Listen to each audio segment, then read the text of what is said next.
This is what your preacher will not want you to know. And I will be very brief.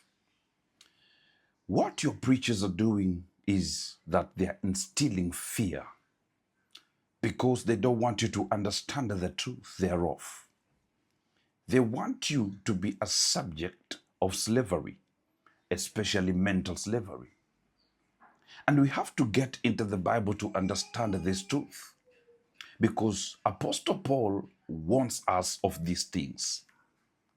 And one of the things that has made many people to lose who they are when it comes to understanding the scriptures is that they don't get it right because of religion. They have been bound with religion. And one thing you have to understand, religion is a fallacy.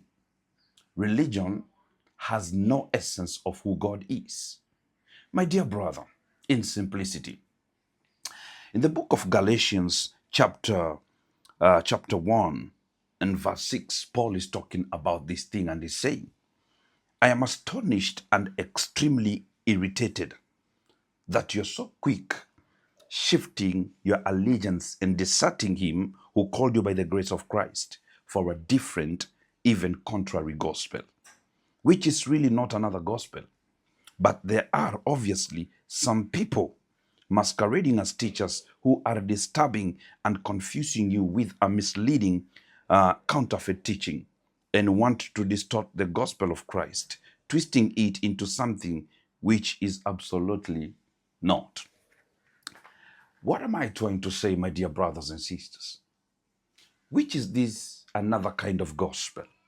I know you go to church, and every Sunday your pastor has some kind of protocol.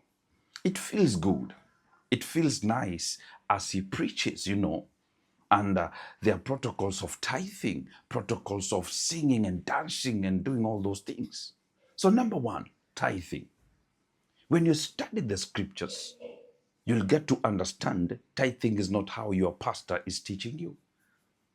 And I don't want to go into the depth of that matter, but the reality is there's nothing that you owe God.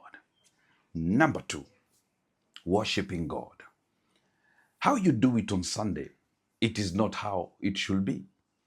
Sundays is just a day of people gathering and getting to do all those things. But Jesus speaks to this Samaria woman, and Jesus tells her, it is coming a day that true worshippers will worship him in truth and in spirit. It is not about going to a place or doing certain things. It is all about understanding